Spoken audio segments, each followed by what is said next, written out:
ज्योतिषी गलत हो सकता है, परंतु ज्योतिष गलत नहीं है। ज्योतिष एक विज्ञान है जिससे आप अपनी हर समस्या का समाधान पा सकते हैं।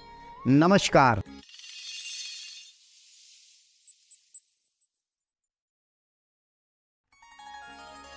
दिनांक 5 से 11 जून, दिन सोमवार से रविवार।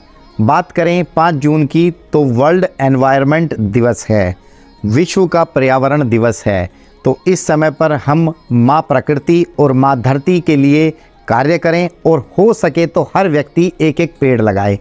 पेड़ में अगर आप पीपल, बरगद और नीम का पेड़ लगाते हैं तो यह धरती माँ के लिए भी अच्छा है और ग्रहों की स्थिति सुधारने के लिए भी अच्छा रहेगा। इसीलिए इस समय पर पेड़ लगाएं, अच्छा होगा। 7 जून को कृष्णा पिंगला संकटी चतुर्थी है।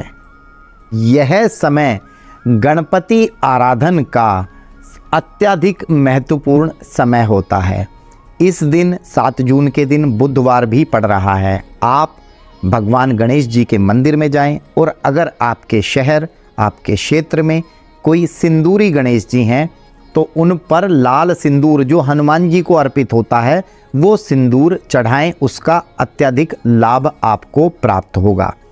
लड्डू का, मोदक का प्रसाद का भोग लगाएं और थोड़ी सी दुर्वा भी गणेश जी पर यहाँ इस समय पर आप चढ़ाएं, लाभ प्राप्त होगा।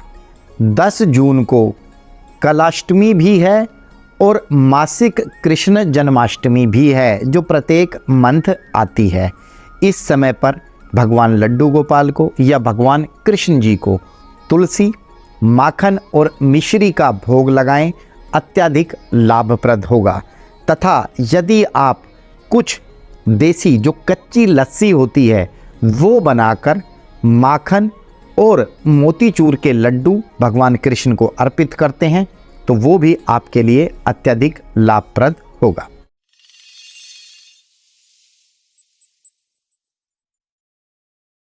मिथुन राशि 5 जून से 11 जून, दिन सोमवार से रविवार। बात करें 7 और 8 जून की तो जातक के लिए अशुभ तिथि है। यहाँ जातक को सावधान रहने की आवश्यकता है, अत्यधिक सावधान रहने की आवश्यकता है। आइए जानते हैं सप्ताह के आरंभ में ग्रहों की स्थिति क्या बन रही है। मंगल और शुक्र कर्क राशि के होकर द्वितीय भाव में विराजमान हैं, जबकि केतु तुला राशि के होकर पंचम स्थान में विराजमान है। चंद्रमा वृश्चिक राशि के होकर छठे भाव में विराजमान है। शनि कुंभ राशि के होकर 11वें भाव में विराजमान है। राहु, बुध और बृहस्पति मेष राशि के होकर 11वें भाव में विराजमान है। सूर्य वृषभ राशि के होकर 12वें भाव में विराजमान है। मंगल और शुक्र आपके धन भाव में बैठे हुए हैं। यदि आप वाणी से रिलेटेड कोई कार्य करते हैं तो यह आपको लाभ दिलाएंगे, पैसे में बढ़ोतरी करवाएंगे। यदि आप किसी को इस समय पर पैसा उधार देते हैं तो वो हानिकारक हो सकता है। तथा साथ ही राहु देवता बुध और बृहस्पति के साथ 11वें भाव में आपके लाभ के स्थान में बैठे हुए हैं, जो कि आपको व्यापार आदि में लाभ दिलाएंगे। यदि आप नौकरी में हैं तो बहुत ज्यादा फर्क नहीं पड़ेगा, परंतु अगर किसी व्यापार आदि में आप हैं तो आपको लाभ की प्राप्ति होगी। परंतु 12वें स्थान के सूर्य और 9वें स्थान के शनि थोड़ी सी शारीरिक समस्या दे सकते हैं, सावधान रहने की आवश्यकता है। 5 और 6 जून को मेहमानों का आगमन होगा, जिससे घर परिवार में वातावरण सुखद व चहल पहल भरा रहेगा। हालांकि आमदनी कुछ कम होगी। 7 को भागदौड़ अधिक रहेगी। इस चक्कर में कोई वस्तु गुम हो सकती है या चोरी हो सकती है, सावधान रहें। 7 तारीख को किसी नए निवेश से भी आपको बचना है, वो भी आपके लिए हानिकारक सिद्ध हो सकता है, खास करके शेयर मार्केट या कोई भूमि से संबंधित आप निवेश करना चाहते हैं तो। 8 को भी समय ठीक नहीं है। अभिमान और अहंकार इस समय आपका शत्रु रहेगा। यदि आप अभिमान और अहंकार में नहीं भी हैं तो सामने वाला व्यक्ति आपको अभिमानी और अहंकारी समझ सकता है। इसलिए गैर जरूरी विवाद में, गैर जरूरी मेल जोल से इस समय पर बचें। स्वास्थ्य का पाया थोड़ा कमजोर होगा। आपको मैंने बताया मानसिक शारीरिक हानि हो सकती है, आर्थिक हानि हो सकती है।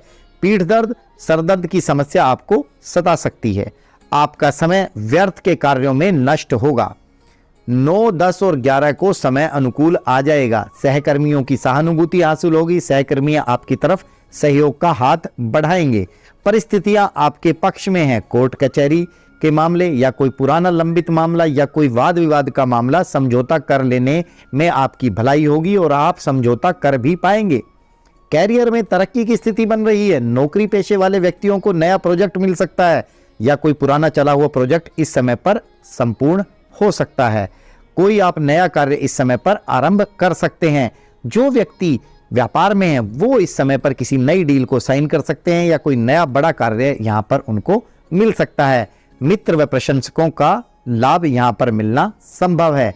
भगवान गणपति की उपासना आपके लिए अत्यधिक लाभदायक होगी तथा साथ ही मां दुर्गा की उपासना आपके लिए अत्यधिक लाभदायक होगी। गौशाला में जाकर हरे चारे का दान करना तथा गुड़ रोटी खिलाना गाय को आपके लिए अत्यधिक लाभदायक होगा।